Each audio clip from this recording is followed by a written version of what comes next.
Good evening, ladies and gentlemen. Welcome back once again to Assetto Corsa Competizione with a brilliant image to start the stream off with a Lego car going into the wall.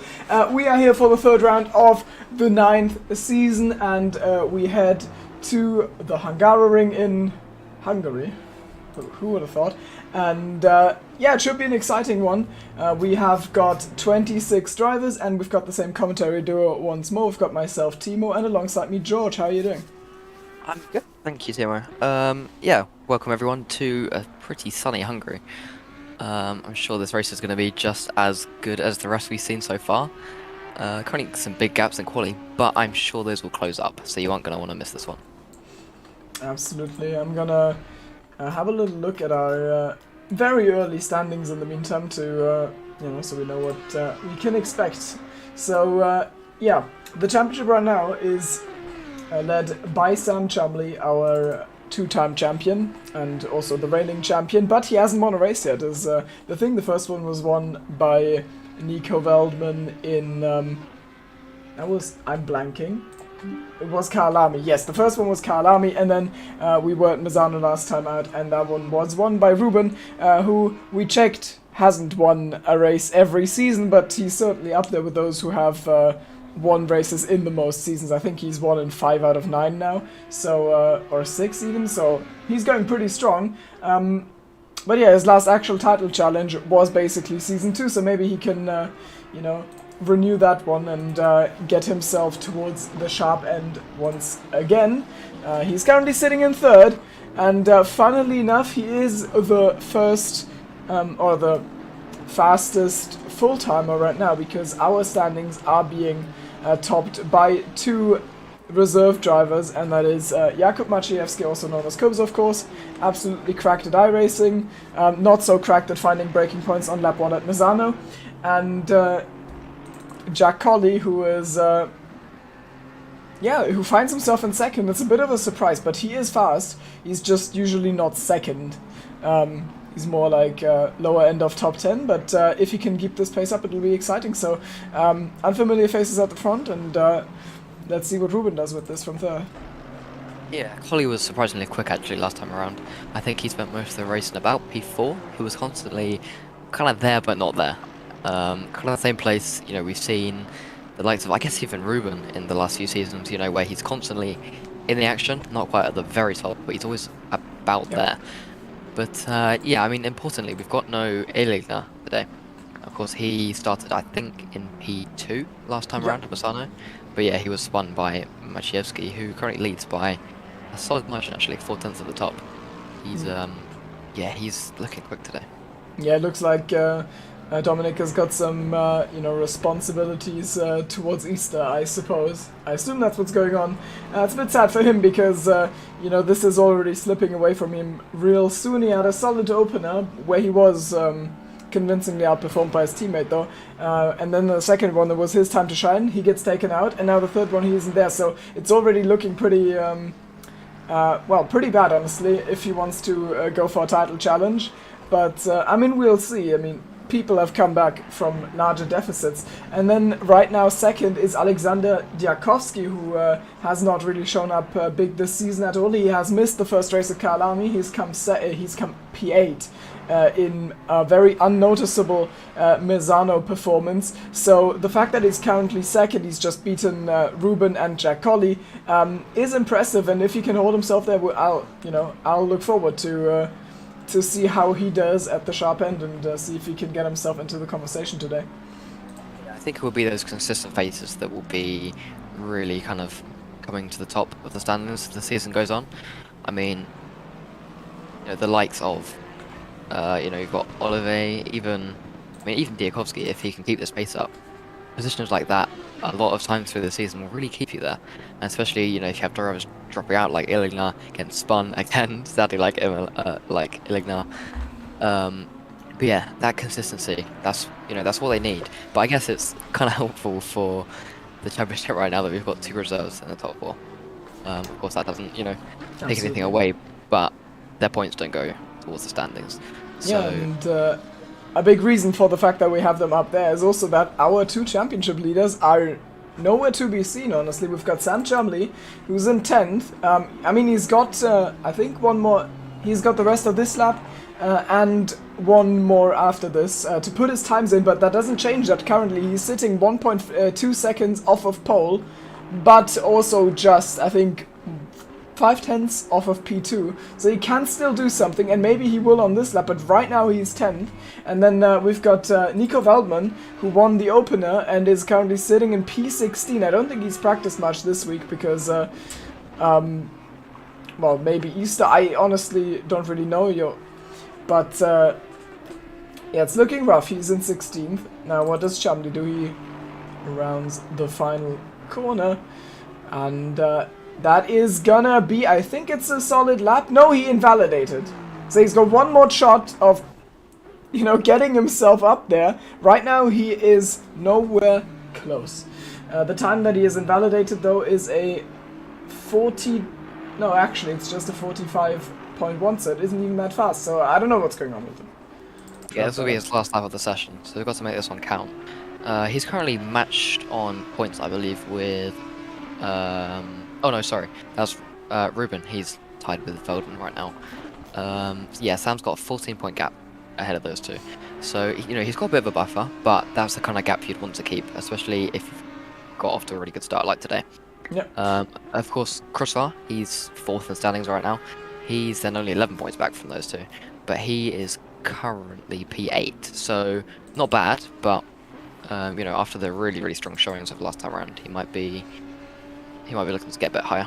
Yep, Veldman's qualifying session is over. He has bottled the last lap and he's gonna get P13 out of this at best. Sanix just going through the chicane. He's up to 10s, but I mean, it isn't time to be in panic yet. For him, he was pretty bad in Mazzano qualifying as well, and then had a massive comeback drive. So even if he doesn't get qualifying right, there is still a chance for him to get it done in the race, though of course qualifying helps, especially on a track like this. 3 tenths up here. He is 3 tenths up right now, so he could put himself on the 3rd row, maybe even 2nd if he finds any more time in turns 12 to 14. We'll see how that goes. Sorry, yeah, Sam's backed off from his last lap, so I'd assume he wasn't up on his time. Oh, yeah. So yeah, that's going to be P12 for him. Yeah, but I Not think... ideal. Sorry to interrupt. I think Sanix is on a bit of a flyer. He's got 5 tenths up and he might put himself on the front row, and he does! He finds it in the end, and the Lego car is gonna be alongside Cubs. And maybe this Audi's gonna be, more lucky when it comes to that. And Ben Lewis is also 3rd. We've seen the comment in chat earlier from Higgsy, I think it was, saying, McLobe told me he's quitting if he doesn't win, by the way. I mean, he's not on pole, but... I mean, he's reasonably close. It's 3rd. He can punt the pole sitter car in turn 1, for example. That's how close he is.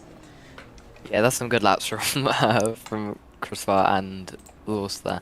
But there's, Maciejewski at the top. We've got to say that's an impressive lap. 6.5, nearly 7 tenths up on anyone else. Yeah, he's going to be difficult to catch today. Absolutely. Why can't I go for a grid walk? What's going on? Oh no, I fumbled. Oh no. I can't. What's going on? Wait a sec. I'm rejoining the session. I think I destroyed things. I want to go for my grid walk. No. We'll be fine.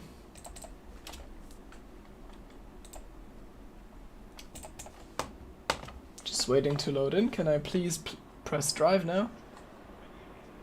What's going on? I can't. Okay. Okay. We got this. We got this.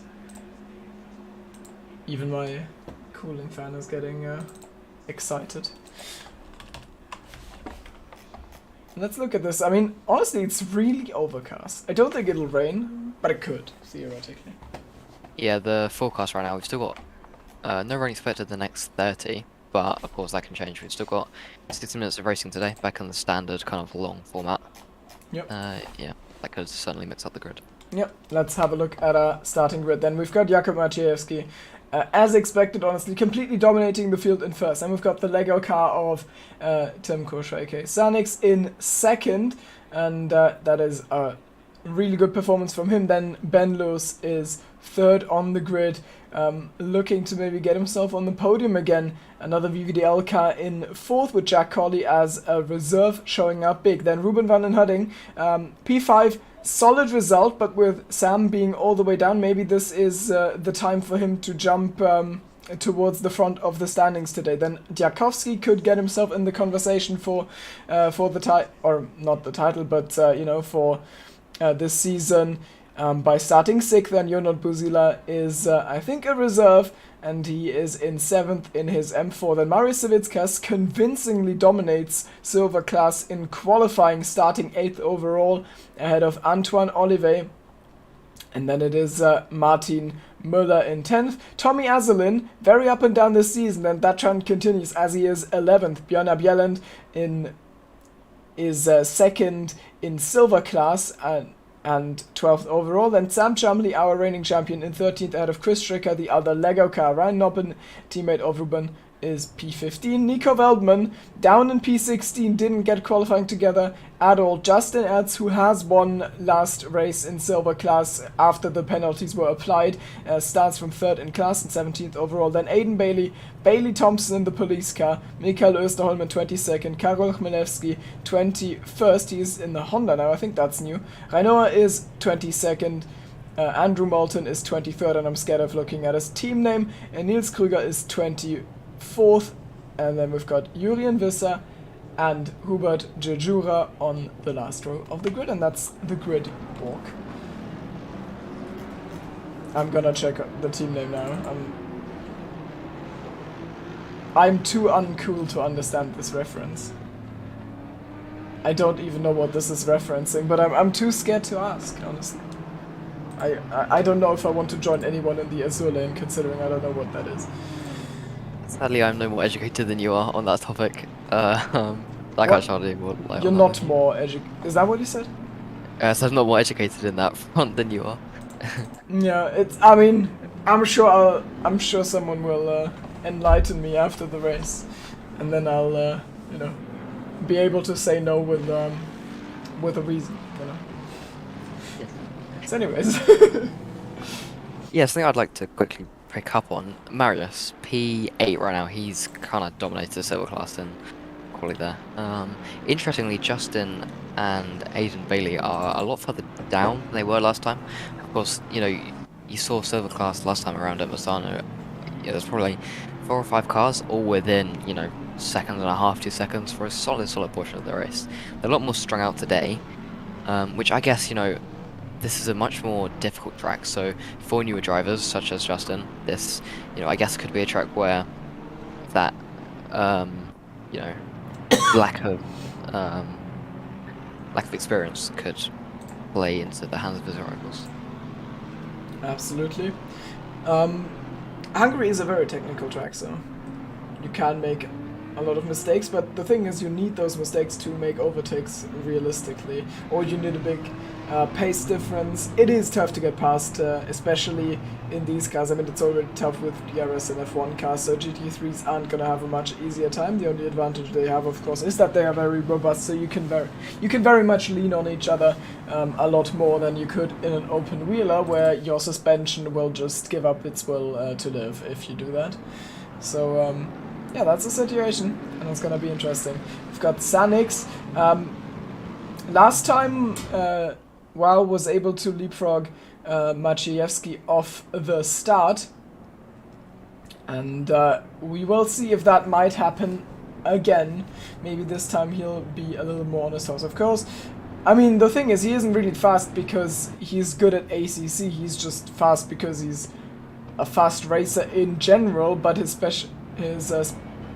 main game is iRacing, so things like the race start or the pit stop are where Kubs can show cracks and make mistakes. So this is probably the chance Sanix gets, if any, and we'll look at that. Also, last season, this start at Hungary went massively wrong. Let's hope it doesn't this time. We go, we wait for the line.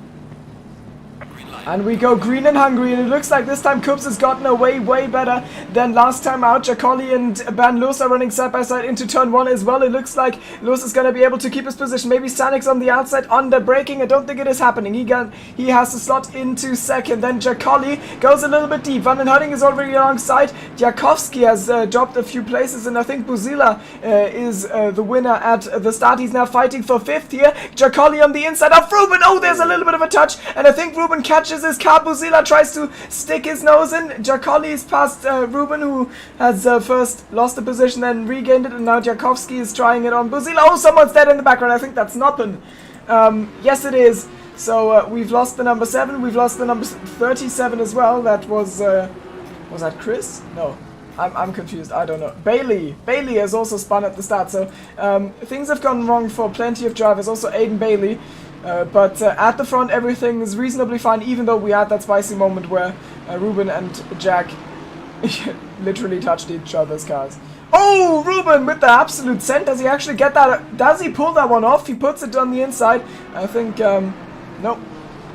He doesn't pull it off. I would have been very surprised and impressed. Yeah, a bit of a messy start, I suppose you could say. It's such a difficult track again here. You know, everyone's trying to make the most of their opportunities here on this first lap, as you know, here in the pit stops, probably where you're going to make up the most time. Of course, Ruben having another look there, but nothing's happening. But yeah, at the front, some really nice car placement from Maciejewski. Of course, he had the inside line into turn 1. I just saw Christopher just, you know, try and get the cut back underneath of the Mercedes, but very nice car placement meant that the Mercedes was right in the way, so nothing working for him. I think now we might see some magic from Maciejewski to disappear at the front. Yeah, and Sanix will try and follow suit. Of course, if a reserve driver wins, you know, second still means you take away the most points of anyone actually in the standings. So that is going to be important for Sanix as he tries to clear Ben Lewis and take advantage of the fact that our championship frontrunners are nowhere to be found as of now. Speaking of them, Veldman is ahead of Chumley. So Chumley's lost. He's lost a few places, I don't know how many exactly, but he's in 14th. So the fact that he has bottled qualifying does come back to bite him. On the outside of Bjelland is Veldman, but he doesn't pull it off. He might even have gotten an off-track for that. Also, Kostrika takes it, takes himself very deep into turn 4. Might all have resulted in warnings, I don't know. Actually, how bad is the track for off-tracks? I do not really remember if you could get drive-throughs easily here, and Bailey's bottled again. Yeah, no, it's quite a difficult one again here. I think Veldman and... I didn't see his tracker, but I'd assume Veldman would be alright there, because of course, you know, we have the no time gain system, which is helpful, especially someone like this. But yeah, I'd assume something's happened to Sam. I think he started in P10, so he's dropped a fair few places. But yeah, I'd assume Veldman is going to want to get a move on here so he can gap Sam. Yeah, it is tough because Veld is probably faster. Just the problem is the track position means so much. It is such an advantage in wheel-to-wheel fighting that getting past is hard, and sometimes you just get stuck for ages. Now the mistake from Bjelland, but unfortunately that doesn't really compromise his exit, or at least unfortunately from the POV of Nico, who will certainly find himself staring at the back of that Lexus for quite a while from now, unless he does some overtaking magic. Yeah, I mean, right now it's a typical balance of performance problem. I mean, the Audi is meant to excel here, realistically. This is a strong track for it, but... Sorry.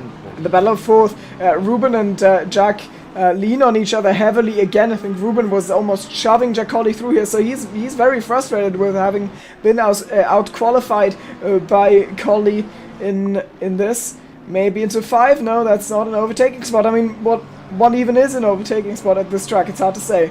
And Ruben has not been able to find one yet, but now we've got a side-by-side moment. Oh god, please don't kill each other. Jono Buzila has to cut the chicane of 6 and 7 and rejoins the track right behind a Honda that is Savitskas. So down to 9th he goes, and that was very spicy. I think Jakowski didn't give much room on the outside, but I don't know if he had to. It's tough to say. I'm not even gonna attempt to. Yeah, it's lucky that Vasila got away with that actually. But yeah, the fight for P4 Ruben, I think he's. I mean, I'm not sure if he's got a pace advantage or not, but he's definitely looking for that move. He's, I'd say, probably one of the more aggressive drivers on this grid. And yeah, a track like this, where it's not so easy to overtake, that's going to be a fight that we are going to want to keep an eye on. Yeah, I just noticed I barely ever raced Ruben, so I actually don't know how aggressive he is. It's just, well, I mean, we'll see. We'll see how aggressive he needs to be at Hungary, because that track always requires some special effort, for sure. Yeah, I mean, as we said kind of before the season, it's, you know, some of these tracks, especially early in the season, you've got to be creative. There's no just slipstream down the front straight, even in this Honda, compared to the McLaren, which is notorious for being oh so quick in a straight line. But yeah, there's nothing's gonna be handed to you unless there's an error from the car ahead, which doesn't seem like there will be. Everyone's looking pretty bulletproof at the top right now, apart from that issue with Yakovsky.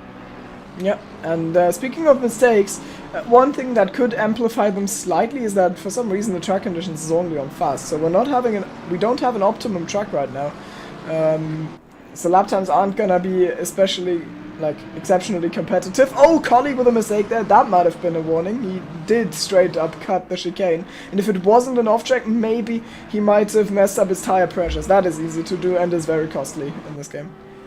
Yeah, the track temp isn't massively high right now, 25 degrees. They should. I wouldn't imagine they're struggling with pressures, but there has been, of course, a drop in temperature, which, you know, that could be part of the reasons for the fast track. That's not necessarily going to affect the drivers too much, but the lap times are definitely going to be lower than we'd expect.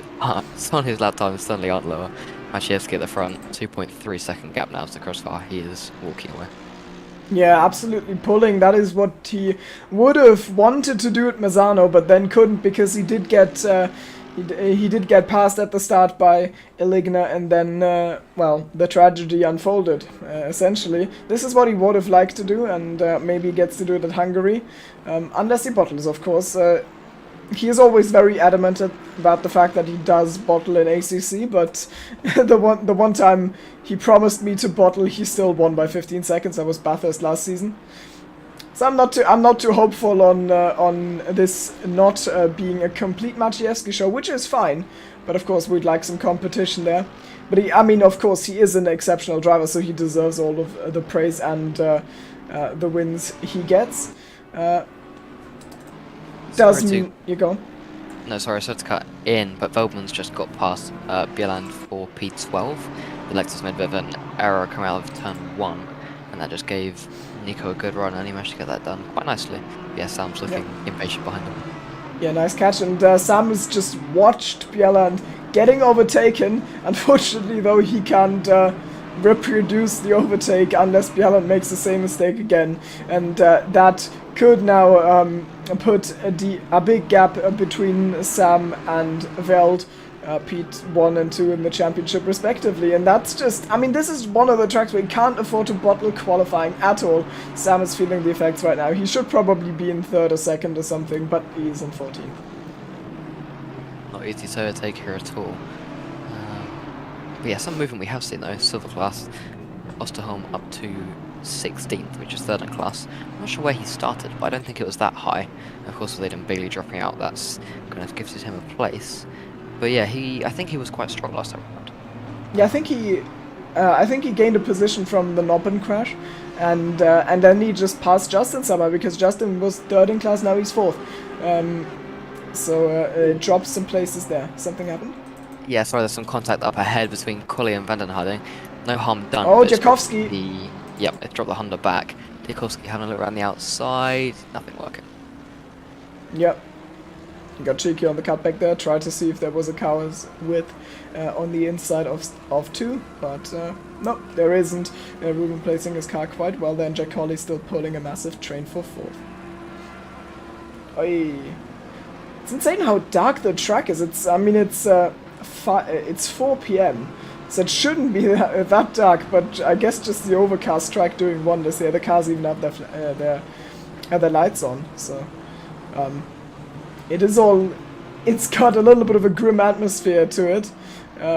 Still, this Hungary race is much less of a tragedy than last Hungary race we had. Of course, everyone probably remembers the massive shunt we had on the start-finish straight there. Yeah, just a few more survivors this time around. But yeah, we've currently got, you know, pretty tight gaps. But yeah, no one's really managed to make any moves. You've touched on the track there that we've just gone back to optimum grip, so the drivers will be happy with that. Whether that really affects much, sorry. New Bailey Thompson bottle, let's look at the replay. This replay is too long. I mean, he's driving the M6. I don't even get why. I don't know if this is that car looks a treat to drive. Amazing. Well, he's gonna need some repair from the German taxpayer. That's quite sad. Yeah, the lack of BMWs on this grid is actually quite surprising, but the lack of M6s is not so much. I'm not sure how much of a smart move that was from Bailey, but, you know, each their own. We've seen some interesting car choices work in the past. Now see, if you drive a car that no one else drives, and especially one like the M6 BMW, the V12 Aston would also qualify, cars like that, and then you have a terrible performance, you can just say, haha, but I was driving the meme car. See, it's funny now. But, yeah. You're just lowering everyone's expectations, and then you actually don't perform, and it's fine because you were in a bad car. I think that's what's going on. I'm being cynical. Yeah, I mean, either way, I'm not sure if Bailey's out or if he's just still in the pit lane. But yeah, I think that's day done for him. I've just opened chat, and now I can see someone getting massively confused by Welshtoast posting the explanation what Azure Lane is. It's a side-scrolling shoot-'em-up game created by Chinese developers. Amazing. I don't know if I've got something in the oven. I can't play it. I'm sorry.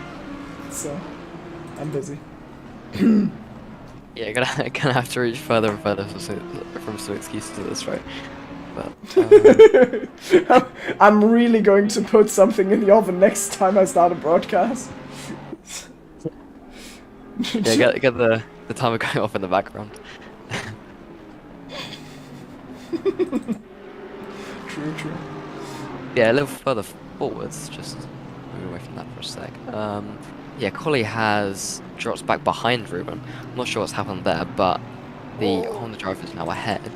So I thought Sam was going for a move out of one there, but it was actually not a cutback. It was just a slight loss of control. So it looked more spectacular than it was. yeah, Sam was getting really close to the back of Bieland actually last lap. He's definitely quicker than his position. I mean, he got back up to Feldman very quickly when they were close by, and Feldman's kind of left those two for dead. Gap up to 2.1 behind. He's trying to catch Aslan right now. And that I think a very good looking pink Mercedes. You are biased towards pink liveries, aren't you? Yeah. That's kind of your thing. Yeah, I've definitely got no history of pink or purple liveries. Yeah, and you're also not a Hamilton fan, you know, so. Yeah, definitely not. Yeah, definitely don't like the color purple on helmets or something. No.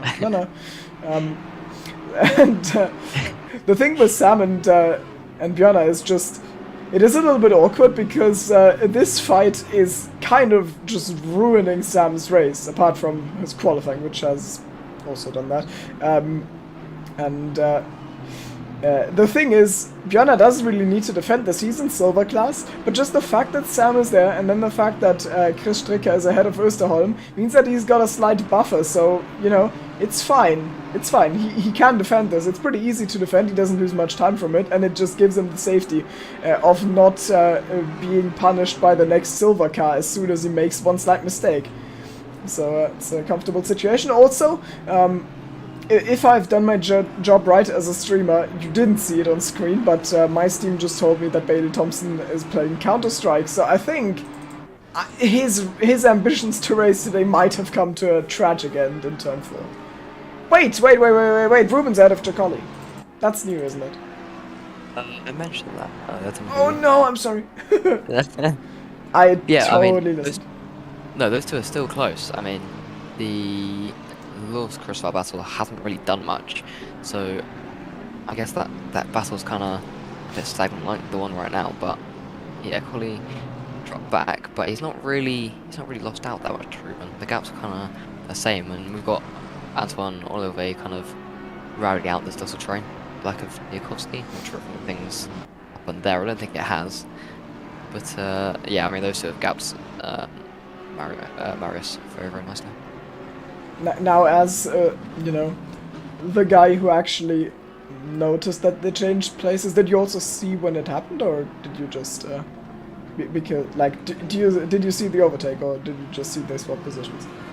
I did not, but I checked in on the main straight, and the move was already done, so I'm not sure if there'd been a mistake. But I shall go livery. Oh sorry, replay hunting, see if I can find anything. Yeah, it's interesting.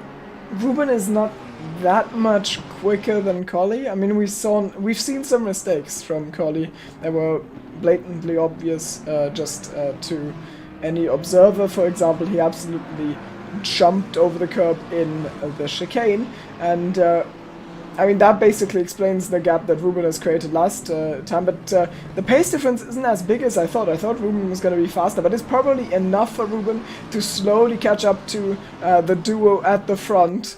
Well, not exactly the front, but P2 and P3, Tim Koshwa, Ben Lewis. And if he can get himself into that battle group, that'll be spicy. It'll be a very long fight for second place with 3 cars, and maybe even 4 if Collie gets it together and manages to gain some time there and close the gap. Yeah, I found the move. There was a bit of you know, kind of argy-bargy actually down into turn 2. Ruben in that Honda, of course, that thing was a miss on a straight line. He couldn't get the move done in turn 1, but he had another go. Very nice flick to the other side, centered down the inside, bit of contact, which I'm sure those two probably aren't best of friends. There's been quite a bit of contact actually between those two, but yeah, not much harm done. I'm sure neither really have any significant damage. Yeah, and someone who's driving an interesting strategy is Sam Chumley. He has lost so much time. He's gone for the monster undercut 18 minutes into this race. He already pits for new tires, and now I'm honestly wondering, do you even gain that much? Like, is the tire delta that big?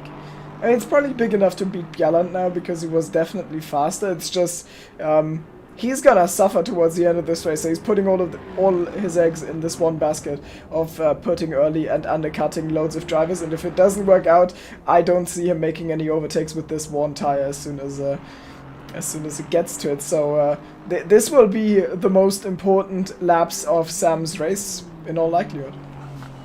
Yeah, I mean, I assume that stop is less about the tyres, more about clean air, because I think it's clear that he was losing quite a bit of time there behind the Lexus of Bjelland, and yeah, he wasn't really making any progress there.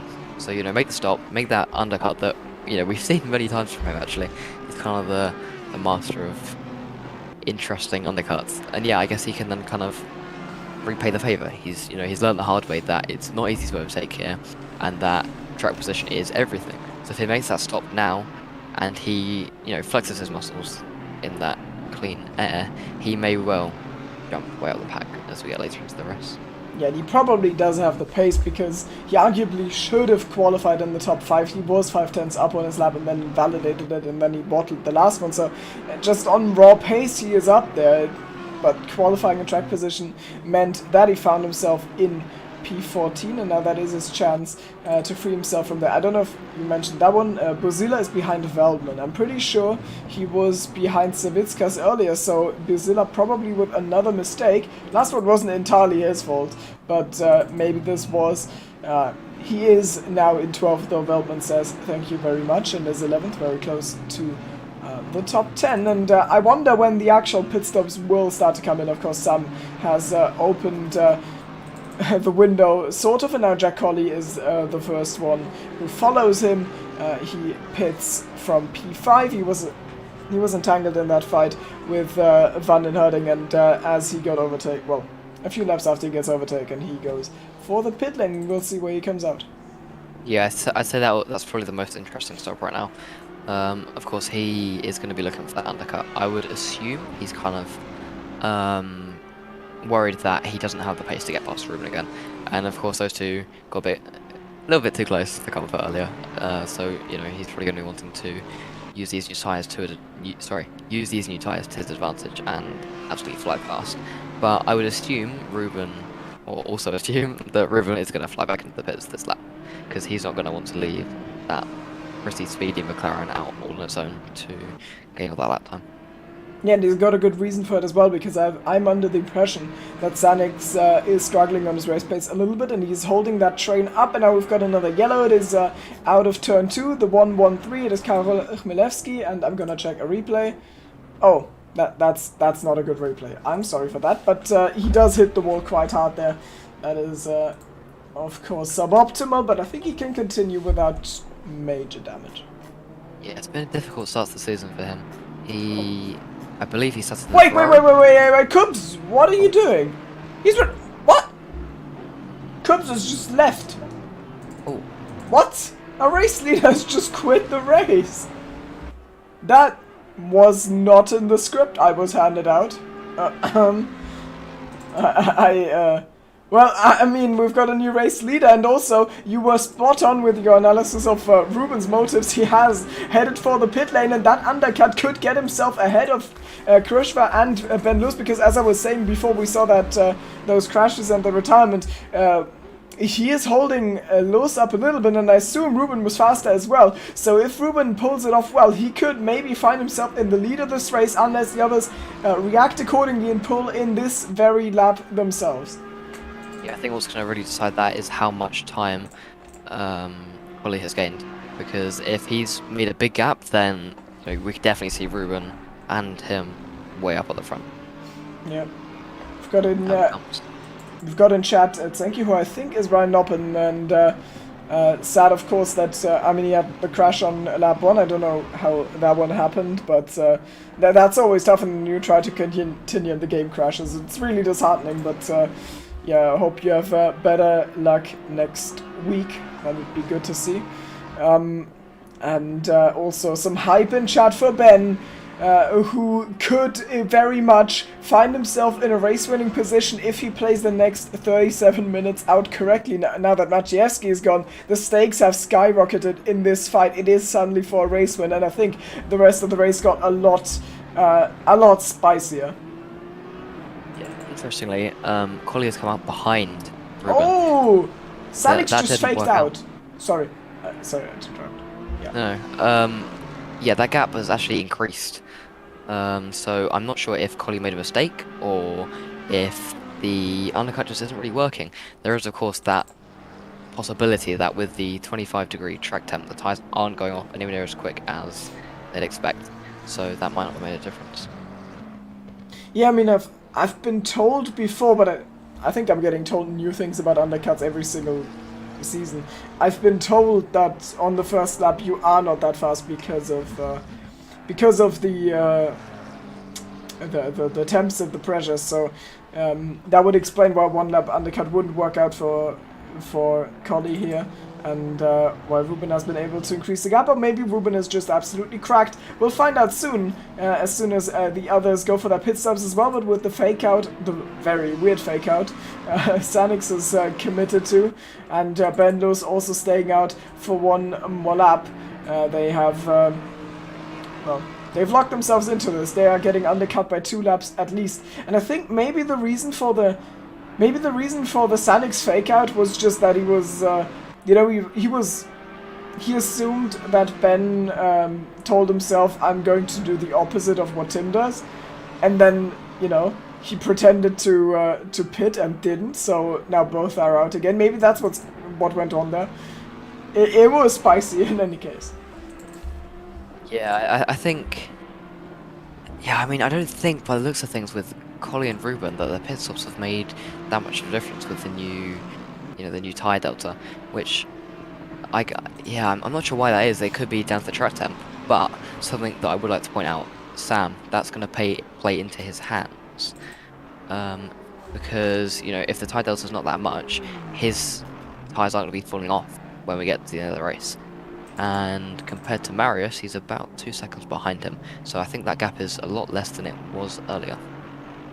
Yeah, that is very likely, and as more and more of the drivers head to the pit lane, we will get the true picture and see where Sam has put himself with this incredibly early undercut pit stop. But two other drivers that are in the pit lane are the two race leaders. It is Tim Krushwa and Ben Lewis, and the big question is, where is Van den Harding? And well, the easy answer is he's in turn 12 going into turn 13. Now the question is really just, does he come out ahead of them? He's sliding around those corners. He's really trying to find it because he knows it is hammer time. He needs to get a move on now, and if he gets track position, he could just be set for a second win of the season. Where are the others? Where is Sanix? He gets let off the lift right now. He's got a spot right at the front of the pit lane. Where is Ruben? He's passed. Wait. No. Wow. Oh, he is, yeah, that is him. So Ruben has got that one done. Jacoli is right behind him, and Ben Lewis is massively bottled. He's fourth. Yeah, I wonder what's happened there. I don't know if maybe the undercut did work then in the end, that it was the multiple laps, like you mentioned. If that one lap pressure difference just wasn't enough to, you know, give any advantage. That's looking a bit spicy with the laps car against the Weeb car, and he gets that one done. He does cut the corner, though that might be a warning. I don't know, maybe I'm just seeing warnings where there are none. But Ruben finds himself in first, and with track position being as important as it is, and with Kubs gone, unfortunately, because he had some real life obligations to attend to, that means that this could be big for him. Sam is still struggling. Even if he pulls off the undercut of the century, he will struggle. And Sanix now gets himself very close to Moulton, who definitely does not have to give way. And Jacoli will try and exploit that. He heads to the inside line for turn 11. You can't really run side by side there. They make it work, though. Sanix very good at spotting that someone had his car alongside on the inside, and then he goes for an absolute lunge into 12. Jacoli probably going to try and follow the inside line of Moulton here into turn 12. Oh, they make contact. Moulton goes deep, and now Jacoli is on the inside, and Sanix will be absolutely fuming because he just dropped to a net third position at Hungaroring. He could have won this race maybe, but it's all gone wrong with the pit stops, and Jacoli is released into second. It's not done yet though. Christopher might have a run on Collie into turn 1. Yeah, he's closing. Collie goes to the defense. Which way is he going to go? Oh, outside. Can he make it the whole way around? I'm not sure he can. Oh, the blocker gets put on the cutback maybe, but I don't think he carried much momentum, so I don't think this is happening. Collie covers the inside for turn 2, maybe with a deep break into that corner. No, Collie blocks it masterfully again, but then Krushwa sticks his nose in on the inside and balances the McLaren with his bonnet, and it somehow goes well into turn 4. They will be side by side, and I think Sanix might just get this one done yet. A little bit rough racing into through turn 2 here, but he gets it done, and he is back into second. Well, net P2 after everyone else pits, but that was one hell of a fight. It wasn't the cleanest one, so there will be some grievances here. And Moulton also, wrong place, wrong time, potentially got caught up in between. Oh, Chris nearly lost on the exit. Oh! And the other Lego cars in jeopardy as well, as Krishtika picks up the first drive through of this race halfway through. Yeah, there's a spicy little battle there. I don't think Chris was going to be happy at all with the McLaren of Moulton, who's a lap down. I'm not sure what the blue flag rules are if we run that rule that, you know, you have to make the move to, you know, there's no obligation for the lap car to get out of the way. I think that's changed though. I think it's now like F1 where you have to get out of the way. So yeah, Chris was not going to be happy, but he, you know, he kind of made the space. It wasn't blue flags because Moulton is on the same lap because they hadn't pitted. Oh, I thought it was a lap down. Fight. Never mind then. Yeah, I mean, well, still, I wouldn't imagine Chris was happy. I remember back a couple seasons ago, I had that kind of issue with, I think, smell. I wasn't very happy about that one. But yeah, well, luckily, it's all kind of turned out alright with no one, you know, no one in the wall. But yeah, Chris kind of made the gap for himself with Collie, but I don't think there was anything too bad there. Yeah, and look how close Oliver is. That car just looks stunning, by the way, especially in the darkness that we have here. It looks absolutely amazing, and the race looks pretty good for him as well. Pretty close to that train all the way up to P2. Just needs to keep it on the road. That was a bit spicy to 4. Yeah, he's had some success here in the past as Antoine. I believe, I think he won here in Season 3 in the Lambo as well. So yeah, he's going to be one to watch. Of course, he's now, I think, net P5. So not a bad race at all. I think he was a little bit further back earlier. But yeah, he's played that very nicely in the pits. Despite going for the overcut, he's gained quite a bit. Yeah, he's finished 4th at Kalami, of course, had that long fight with WoW, and then finished 7th at Mizana. Getting P5 would be basically right in the range, just showing that he is just a consistent upper midfield threat. Again, after having, I think he struggled for about a season where he was like at the bottom end of top 10, but now he's firmly within that, and the consistency can gain him some positions in the long term.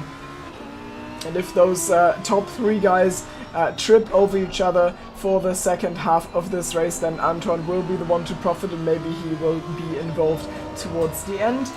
We'll see. Only one way to find out, and that's to sit back and watch it unfold as Rhinoa gets passed technically for position by Van den Hudding there, but let's be real here. The tire delta is big, and Rhinoa doesn't really have a reason to fight that one, as he hasn't pitted yet, and Van den Hudding definitely has. One thing I'm quite interested in watching actually is between the top 3 on the road. So you've got Diakowski, Aslin, and Veldman, and it would depend where they come out in the pits. So they're running quite a different strategy. 28 minutes in, with the 8 minutes in, and they're still out on track. As I said earlier, the lower temps might have something to do with that strategy, but yeah, Sam has clearly made good gains with his strategy, so it'll be interesting to see what the others do. Yeah, Sam is ahead of Bozilla now in 11th and behind Marius. So sorry to cut in. Something's happened with Collie. He's just disconnected after having a spin. Collie. No. He's what? out. I saw him in the wall, and then his car just flew off the track. I am disappointed. My disappointment is immeasurable, and my day is ruined, is what I say to that. Now, we watched the replay there, and we see him slow on the apex of turn 2, so something's gone wrong there, and then, oh, that's not turn 2, I'm blind, it's fine. That's like turn 8, or something. And he does disconnect, so the mental game, not there. Maybe give this man a full-time seat so he has something to lose or something, I don't know. Higgsy backpedaling on his previous statement. He does like to change his opinion on who from the VVDL boys he believes in quite a few times, and now Diakowski, who you've mentioned earlier, comes out right in the rearview mirror of Antoine Olivet, with superior tires, but not by much superior, so this is still going to be fine. I'm surprised by Azelin, Veldman, and Diakowski. In my head, the theory just goes, undercut is for tracks where track position matters a lot, and overcut is for tracks where you can reasonably overtake, and just leveraging the tire delta is an effective strategy, and Hungaroring firmly falls on the side of hard to overtake, track position valuable. At least that would be my assessment. So I'm surprised 3 guys went this deep into the race. Yeah, the thing is, I can't really pick up on any specific pattern between the stops, because we saw it kind of turned out quite nicely for Ruben with the undercut, yet not so much for Collie. And then with the overcut, Diakowski's not really dropped anything behind Antoine. So what's going on there, I'm not quite sure. I don't know if there's any driver error in there or anything like that. But Diakowski with fresh tyres, and he's not really lost anything for going for that strategy. Yeah, and maybe that delta will be the the one remaining factor to help him get across the line, and by across the line I mean past that Lamborghini ahead of himself. So maybe it can help him make the pass. Now Azelin is in, and well, he has just been released. I think he's gonna come out towards car number 10, which is Savitska's. Wait, what happened to What happened to Sam? What did he do? Did he I was lose? just about to say, I'm just looking in the replay now. He had a little fight with Basila and got spun around. So that's all his good work, literally almost to the position, all of the work that he did. Oh, the send! Absolute dive bomb here! Sorry to interrupt, and, well, Bjelland is not interrupted by that. He just continues on his ways as he goes for the switchback and keeps his position going. Yeah, a bit of an audacious move there from Sam, but, you know, I'm sure he's not very happy right now after that. There's a bit of contact. He just got spun in Sector 3 on one of the hairpins. It's quite a late move actually from Basila. But yeah, Sam, well, literally all of that good work that he made up is all undone in an instant.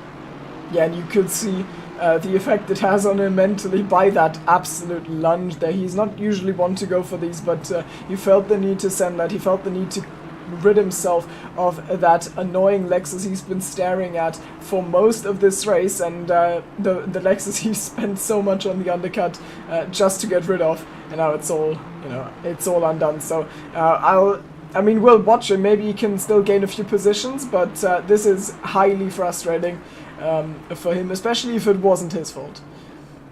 Yeah, it's going to be really difficult for him, both on track and mentally, to recover from this one. Back down to P11. That's not going to be helping his championship. But Veldman's still out on track right now. P1 on the road. Of course, not actually P1. But yeah, I'm just trying to find his lap time, see how they've been recently. I've got bad news. I think he's just not that fast right now. His last was a 46.1, and everyone down to Diakovsky has been doing 44, so there's more than a second lost there. And I don't know how consistent that is, but I think relatively consistent. So I think Veldman might have just messed up, similarly to how Sam has gambled away the victory at Misano by staying out way past, way longer than you should have. I think he'll come in to the pits now. He has enjoyed the clear air, no doubt, but oh no, actually he stays out for one more. But I don't think this has been the best call for him, and he'll struggle to get a good position today. Yeah, I think he's left it too late. His PB is a 45.4 right now. Just did a 45.4 and did a 46.2 last time around. That is just about 1.3 seconds slower than everyone else. So yeah, he might just left it too late. He probably should have pitted similar times to the likes of Diakovsky, who, you know, his strategy has worked out quite nicely. But, yeah. More good for him. That was, I think, Aiden Bailey going real deep on the lap, well, the lapping process. You know what I mean? He just got lapped. That's what I tried to say. And got a little bit deep. Pretty spicy for Ruben, but I think he's gonna be fine. He just, in general, looks like he's very fine with everything that's going on in this race right now. He's got a big gap to Krushva. Krushva now himself is okay with the state of this race after Jacoli has headed out after this mistake at turn 8. The gap to Luz is pretty big. Luz still standing on the podium, and then it would be Olive in another 4th position if things, you know, play out the way they look right now. Something else haven't talked about in ages is silver class. Of course, Marius is absolutely dominating that one. He's still in 7th overall and first. And then we've got the nemesis of Sam Chumley, Björn Bjelland. He's 2nd in class and 10th overall. So he is basically holding down that position. He also qualified in very nicely. But then, if you look to the pack, it was Österholm in 3rd, Erz in 4th, and Jejura, I don't know where. And now it is reverse order. We've got Jejura in 3rd, Erz in 4th, and Österholm 5th. So I don't know what happened there, but it's upside down, and it's gonna be spicy till the end with a 1 second gap between P3 and P4, and then Österholm breathing down Justin's neck. 20 minutes to go, 2/3 of this race all ready to go. The end of it should be absolutely spicy. Yeah, interesting kind of flick into the class. We've got a little bit of a pack there, I guess. You know, after that was kind of the story of Misano for silver class, and then, you know, quality saw them a bit further apart, but they've all all kind of condensed again, and on the whole are kind of further up the order because they were more 15th to 20th earlier on. But yeah, at the front, we've got Antoine. He's lapping really quick right now. I've been watching his lap times. He's in the 44.4s for the last few laps, which on the whole is quite a bit quicker than everyone else ahead. He's about 3/10 lap or so faster. The Lexus though. Oh, a move going on with the M4. Jonut Bozilla launching it down the inside of Savickas. And he gets that one done nicely, unlike what happened with Sam Savickas. No, he's not going for that, but he scares him off the apex. So he's done that. It's down to 8th for him. He's still winning class by a mile. I think he's come along very nicely in the last few seasons. Should probably get promoted to silver class sometime soon. Well, probably end of this season. But yeah, it's going well for him. It's nice to see. Yeah, it's not really a fight that he needs to take right now. He's still got 4. Actually, that gives. Oh my God, Sam!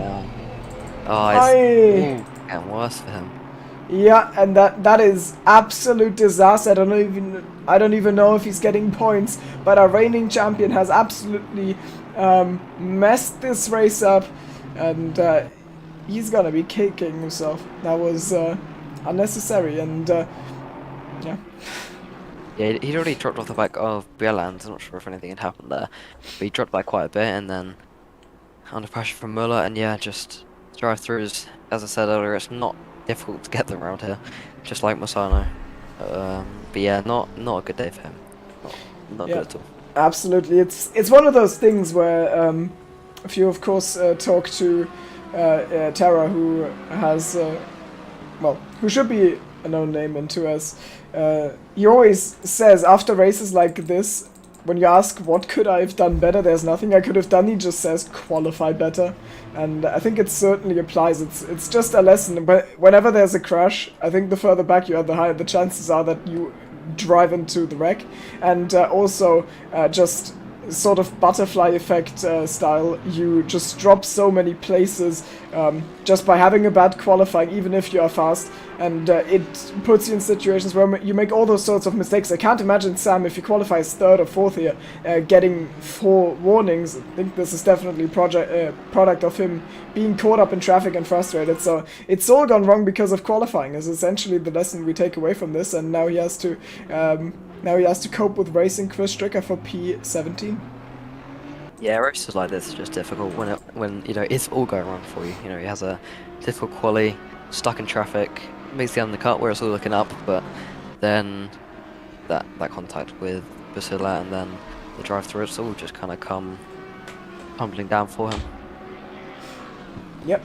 And Oliver might actually set himself up for a podium here. He's breathing down the neck of Luz, and I don't know if Luz can keep this up for 17 more minutes. I'm gonna quickly go into our archives to check when Antoine's last podium was and when Ben's last podium was, because I don't know currently, but I think both of them, I mean, they are both not regular. They don't make regular appearances on the podium. So this would be special for both of them. We'll just I'll just quickly check. You know, Antoine's got good pace. Although that one's kind of dropped off a bit that lap, but he's in the 44.3s. Loss is 2, but of course not that last lap. But either way, he's got good pace. He's on the back of the Lexus, and yeah, as Timo kind of mentioned, 60 minutes. It's a long time to keep a car behind, especially when that's a lot quicker than you. Of course, we've seen it done. Saw the flashes of it earlier with Sam, but it's kind of different now. For fight for a podium, that's going to be more of a fierce one. Yeah, and I've just checked. So the last podium we have from Antoine was in season 7 at Laguna Seca. Oh my God, Antoine was in season 7 at the doubleheader of, I believe, Laguna Seca, where he scored a 3rd and a 2nd. That was, of course, the race where you didn't show up, and then Chris Harry Pottered himself below the racetrack. So that happened, and he got a double podium then. That is his last podium, and then Loos got 2 last season actually. One at I don't know which Belgium track is which, but he got all of them in Belgium. So he got one in a doubleheader and one in a long race. I don't know which one was Zolder and which one was Sparta. So that was his. He's actually not too staffed for podiums. Let's be honest. It was round 6. Yeah, Anton had a little look into the last corner. He's forced a little wide actually. Yeah, down the inside. But it's going to be a drag race, and I think that Lexus is probably going to have the legs on the lap. Yeah, here we go. The shorter line was good for Antoine, but Benlos needs to get ahead quite a long side, because, well, quite by a mile is what I mean to say, because Antoine's inside line is going to be super strong, and he pulls it off. So Antoine now into a podium position. It could end the drought since he has been at Laguna Seca in Season 7. Important move pulled off, all initiated by a mistake from Ben Lewis, and he is not done with this. You can see he was so close. He was so close through turn 2 there, trying to find the space, but couldn't pull it off. And as we've both alluded to now, 16 minutes is a long time when you just can't make a single mistake at a track like Hungaroring, which is so technical, and that's cost him here essentially. And now Antoine in 3rd. I don't think he can go much further. The gap to Krushva is 2.7 seconds, and there's 14 minutes on the clock. Maybe he can get to the back, but I think pulling off the move would be tough. P3 is probably as far as Antoine's going to go in this race, and now Martin Müller is the 3rd driver on our list of Heineken bottlers, because he gets himself a drive-through. Yeah, I think for Antoine now it's just a case of keep it clean. Of course, we saw him go a bit wide a few laps ago, which I think that would give him a track limits warning. Of course, you've got 3, and then on the 4th it's a penalty. But you don't want to be doing that, especially when you're in 3rd, of course, as you're saying. It's been a season and a bit since he was last in the top 3. Yeah, he's just got to keep it clean now. And the loss is kind of on the back foot after that. Yeah, Veldman with the big tire delta behind Bjelland. He is the 2nd driver, of course, to experience that. I think he was ahead of him actually before the pit stops, because he had cleared him, but then Sam gets stuck. So yeah, this has certainly not been a success in terms of strategy for the Dutchman here. Maybe he can pull something back with the tire delta that he has built up just by staying out for so long. Right now it's looking tough, though. He probably needs a mistake out of the VVDL car as well. Yeah, someone else on the move. Veldman right now, he is P10, having a little look at Bjelland. He, of course, on that different strategy, he came out 10th and hasn't really got anywhere just yet, which, yeah, I mean, it's all kind of playing into Ruben's hands right now. He's very, very comfortably out at the front, 5.5 seconds, at the risk of commentators cursing him. He's looking comfortable. And yeah, his championship rivals are quite far down the order. Yeah, this is actually devastating for everyone else, and I think this is the best position Ruben. Well, that is now complete commentators curse being put into action here, but you know, we'll see if he can. If you want to be a champion, you have to manage to resist commentators curse. So I'll still say everything. This is probably the most comfortable. This could be the most comfortable position in a championship he's been in, just because Nico's 10th, so he's not gaining a lot at all. Sam is in 17th. There's no points to be found there. Krushva is already 11 points behind, and he'll drop another 8.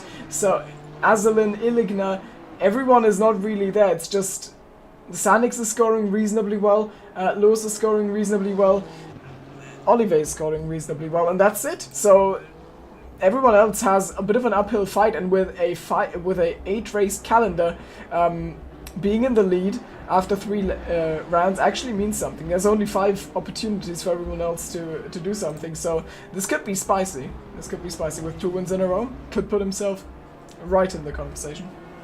Yeah, he's definitely looking like a strong championship challenger right now. And yeah, I mean, Sam, Velbun, Ilignan, they're missing out on really, really crucial points right now. And you don't want to get on the back foot at this kind of early stage in the season. It's not where you want to be. You don't want to be on that, you know, on the kind of mental low from the very beginning that actually we've seen from Sam today on track, and that's kind of, you know, really cemented a poor result for him.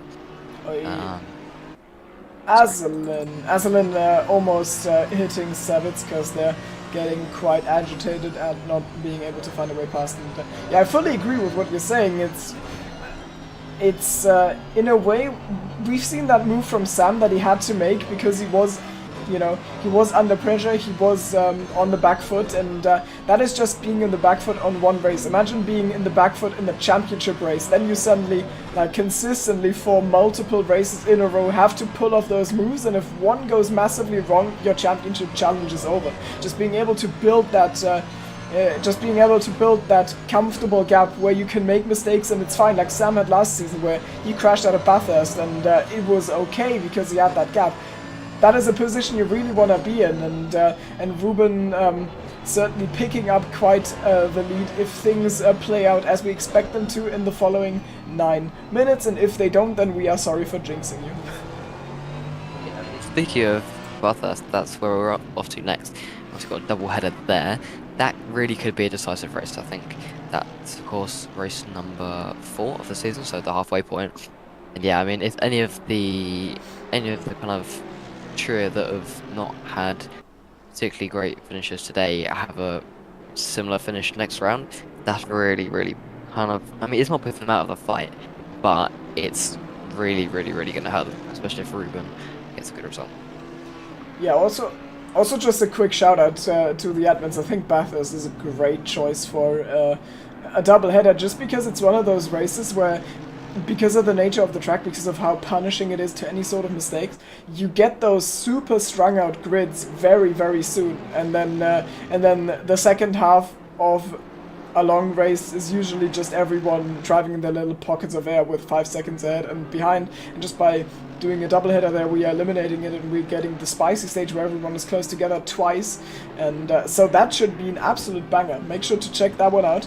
But we're not done yet here. We've got 8 minutes right now. I think the spiciest fight on track is Tommy Azalin with Marius Savitskas. We've been following that for about half a lap now, and Azalin does seem to have the pace, but he is still unfortunately driving a GT3 car at Hungaroring, which is, you know, always suboptimal if you want to overtake. Oh my god, Marius made a mistake and there goes Azalin. Well, never mind.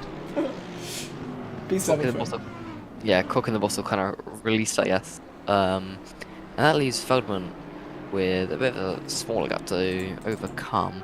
But yeah, I'm not sure he's... I mean, to be fair, considering his lap times, he is quite a bit quicker than these guys ahead. Speaking of a cork in the bottle, Ben Lewis might even lose P4 here. He's just been attacked by Jakowski, and you know what indicates that he is a cork in the bottle is looking at Antoine Olivet after he finally managed to get the move done. We are talking about how there's only 14 minutes to go for him. Well, it's 7 now, and he's right there with Krushva. So, I mean, one mistake out of Krushva and Antoine could grab P2 here late. He is absolutely come alive in the latter half of, or in the second half of this, and it's great to watch. Yeah, we're going to fight 2 by 2 here, with Antoine still looking fast. He was about 4/10 of a second quicker than Krushva last time around. Of course, that gap's only 6/10 now, and I'm sure getting smaller. And yeah, Jakowski also looking fast. Yeah, it wouldn't surprise me if it starts getting a little bit messy at this stage of the race. 7 minutes to go, not many opportunities left, and these drivers have really kind of surged forwards in the latter stage, so they're going to want to they're going to want to make the most of this. Yep. And no matter how deep you are into the race, you know, there's no safe states. You can't make a mistake. Every single mistake is costly, even if it happens on the last lap. And that, I mean, I know personally that always goes to my head when I'm at the end of a very successful race and I'm like, oh yeah, the last hour could have been completely useless if I bottle it now. And Sanix will know that, you know, that one mistake could undo all of his work. And he has to keep that in mind while there's a car breathing down his neck. Antoine putting some immense pressure on him now in the slipstream, maybe with a dive bomb. Sanic certainly showing intent to defend the inside line, so he is aware of the difference in pace here. He knows that Antoine could go for a move. Now Antoine on the cutback, it's not happening this lap. I think we've got about 4 more laps to go, I would say, so there is certainly plenty of chances for Antoine to do it. This lap is just, you know, not the one he manages to convert it into P2. Still got time, but, you know, obviously a bit of a Will Buxton moment. The time is, you know, the amount of opportunities is getting less and less as the time goes on. Amazing. So, yeah, he's getting impatient right now. Christopher had to defend again. Yeah, I mean, Crystal made a little mistake coming up the last corner, which gave Antoine that run, but he's gonna need to be careful. But so does Antoine. You know, another few warnings, and that's his position Yeah. all done. I wouldn't be surprised if he's just in the zone right now. Sometimes it happens towards the end of a race, or just in general in a race where you've been going strong, where you just drive and you feel you can't put a foot wrong. You're not even thinking about what you're doing at all. And I think maybe Antoine might be doing that right now, but that's as good of a feeling as that is, and as fast as I've gone in the past while being in that very state of mind, it can also give you a big blind spot towards making those mistakes, because, you know, you don't think about it at all, and then suddenly you make one and you are in the wall, or you get that drive through. So it is certainly a double-edged sword for Antoine, but he's gonna try and make sure that the edge that gets used in this race is the one with which he slices his way past Sanix. Hopefully only figuratively and not literally. So yes, the slipstream's just not really that strong here. So Antoine really, I'm not honestly sure where he's going to be able to get past unless there's a mistake. Kind of like that one from Christopher that has given Antoine an opportunity right on cue. Oh, does he find the inside? He does not. Sanix knows to defend and will park it on the apex for sure. No overlap to be gained for Olive, so running out of opportunities, summoning Will Buxton once more. Yeah, I mean, there's no real opportunities apart from that turn 1 and turn 2 move. And if you're on the outside, as Antoine just demonstrated nicely, there's nothing you can do, you know, unless you've got a massive tire advantage. Oh yeah, someone's dead. Who is that? It's car number 2, that's Jonat Buzila! And I'm checking for the replay right now, but I think... Oh, he was in a fight with Savitskas, let's hope nothing went wrong then. Behind them, Veltman and Azalin also running too wide there, and then... Oh no, Buzila cuts to the inside, gets tagged round. Veltman has to do some evasive action, so... yeah, Buzila... Oh no, the rejoin, oh god. Yeah, Buzila not had the cleanest race. I'm not gonna try and judge whose fault this one was, and now he's in the pit lane as he gets a drive-through right after the mistake, so he drops. Also Chmielewski got a drive-through in the meantime, and Aiden Bailey got one and served it right away. So we have to catch up on a lot of drive-throughs. Yeah, the drive-throughs are coming thick and fast right now. It's been a bit of a difficult race actually for Vasila. I think this is his first appearance, so you know he's not done a bad job. He's showed good pace, but he has a few mistakes. Fight for second though, Anton's still really close, and Olsen and Diakovsky have kind of closed in too. Yeah. I think it's not exactly his first race, certainly the first of the season. I think he's reserved like 3 or 4 times. So not the most experienced driver, at least not in 2S for sure.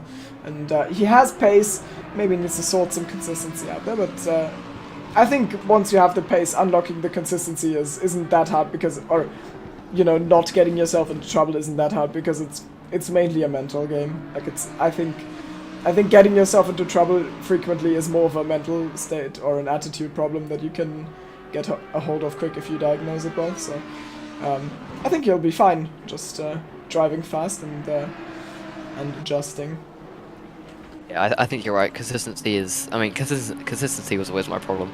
And yeah, it's, you know, you've just got to relax and hope that, you know, you've got to just try and settle down and try and stay smooth. Absolutely, and the tension is absolutely high here for P2, Antoine Olive versus Tim Koshva. And I don't know if this would be Sanik's best result. I think he had that one Barcelona race where Jannis Salmonen won in season, what was it, 2 or no, season 3, I'm pretty sure. And since then, I don't think he's been on the podium, and this could be his... No, actually, this could be his big return. He was on the podium at Kalamian. I'm talking crap. But he was 3rd there, so this could still be his best result in a full 7 seasons. Now, down the main straight for the final time, as Jeff points out for us, Sanix will hug the inside line and will not allow Antoine to get any overlap. He places himself in the middle of the track. Antoine does not go for any insane lunges. Ben Luz actually really close now as well. Maybe on the cutback. Nope. Covered well by Sanix. He did not crack under the pressure yet. Yeah, in an attempt to counter discuss it for a bit more action, I think that's probably it for Antoine.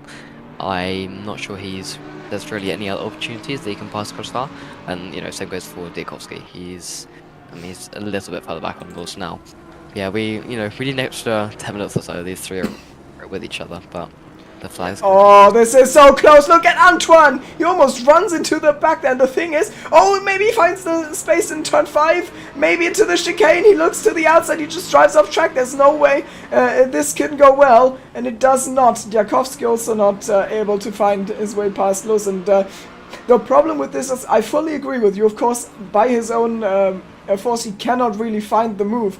But the problem is, if he tries and fails, then that could open the space for Ben, so he needs to be super careful. But I think now it's basically sealed the deal. Turn 11, there's only 3 to come, and I don't think there's... he's not close enough to even attempt it. Lewis pulls to the inside, but... Oh my... Wait! He cuts back to the outside! Diakovsky manages to get the overlap, and now they run side by side towards turn 12. Lewis clears him in the end. Antoine sends it really deep, but I think we're done. So we can... switch our cameras away and you send out some praise for Ruben van den Herding winning 2 in a row. I don't know if he's ever won 2 races in a season, but he certainly has now, and he probably takes the championship lead convincingly. Tim Krushwa, second best result in ages. Then Antoine Olivier, first podium since season 7. Ben Lewis, 4th, has to uninstall the game now because he said he was gonna win and he didn't. Alexander Diakovsky, very nice, putting himself back on the radar after not attending one race and being sort of in the midfield in the other one. He was right towards the front today, and it was great to see Marius Sabitskas convincing win in silver class. No one even came close to challenge him, or there were a lot of people challenging him, but they were all pro class. No, Jack Colley is gone. Tommy Azelin 7th, then Nico Veldman. You gotta take 8th. It's not what he wanted out of this, but after his qualifying, he's gonna have to be fine with that. Then Björn Bjelland is 2nd in class, 9th overall. Jejura ends up in 3rd in class, and I think he started way at the back, so that is a very good effort from him indeed. Visser also started way at the back. He finishes 11th, and it's Österholm, so something happened to Justin. He's dropped quite a bit. So Österholm finishes 12th, then Krüger, then Erz, and now everyone's left, so the timing tower is screwed up. But of course I need to mention Sam, who has just told us what he thinks about this race by driving straight into the wall at turn 1. Yeah, he's gonna... If he doesn't win this title, then, and you ask him why, he'll just point you to Hungary, I'm very sure. Yeah, I think if it does go downhill, which of course I do not want to predict, but if it does, I think this is definitely the turning point. He's really, really got to pick himself back up after today, and match the kind of pace of Ruben that we saw today. He absolutely dominated up at the top, 5.3 seconds over Crossfire at the end. After the... I'm not sure what happened with Maciejewski, but whatever did happen there. Oh, he had to go because he had to do home stuff, he said. Well, so, whatever that may involve. Ruben with that pit stop, I guess that was what got him past Colley, who of course had that accident later. But yeah, he showed his pace. He's definitely looking like a strong contender right now. Yeah, and we tried like hell to commentators curse him, and it didn't work. So that is the first thing in the skill set of a potential championship contender.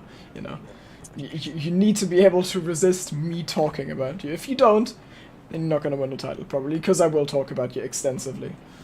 Yeah, I guess someone else. Someone else I'd like to point out actually is Marius. P6, of course I haven't seen the session, so I can't really see, but yeah, P6 for him. That's, for any silver driver, a P6 is a really, really strong result. And is that his second win of the silver season? I'm not sure. I'm gonna try and see. It is his second when he won Kalami, then he finished 4th, and he was tied with Justin on points, but after Justin's result and Marius' result today, there is absolutely no question that Marius does lead silver class convincingly. Yeah, it's been really quick today actually, and I think Justin did a good job. I think he 4th or 3rd today. I think he fell off at the end, plus ratio. Wait, I think he was he was behind Österholm, then the switcheroo happened and Jejura was in 3rd and Justin was 4th, and then in the end he dropped to like 5th or 6th. So something happened to Justin, don't know what it was, but I mean, you held your speech in on the formation up about how drivers like Justin could suffer from the mistakes you make at this track, and might have happened. Who knows? Yeah, I mean, he's been doing a good job already this season, though.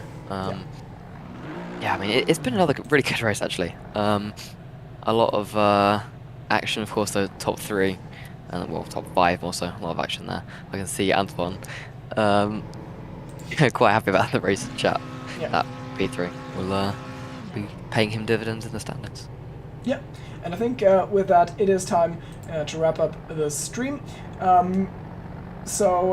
mean, the next piece of action will, of course, be the aforementioned Bathurst doubleheader next week. So make absolutely sure to check that one out. That's gonna be amazing. And then, of course, I mean, I gotta give some support to our F1 season, which has started. We had to skip last week. And I don't know if we are racing this week. Codemasters have once again ruined the game by putting a desync bug in there. If the patch drops today or tomorrow, I don't know if it dropped today, but if the patch is dropped, then of course that is tomorrow. So, if it happens, give the boys some support, because we can't let Codemasters kill our F1 for the second time in a row. And that's basically what I wanted to say. Do you have any final words, or not it? Well, I mean, more I'm just looking forward to Bathurst next round. Double header, 2 quality sessions and 2 races. That's going to be a really good one. Obviously, a lot of space for mistakes, but yeah, make sure you tune in for that one, because that'll be a fun race. Yep. So that's a wrap. Thanks everyone for watching. Thanks everyone for being active in chat. Have a nice evening, and see you next week. Bye.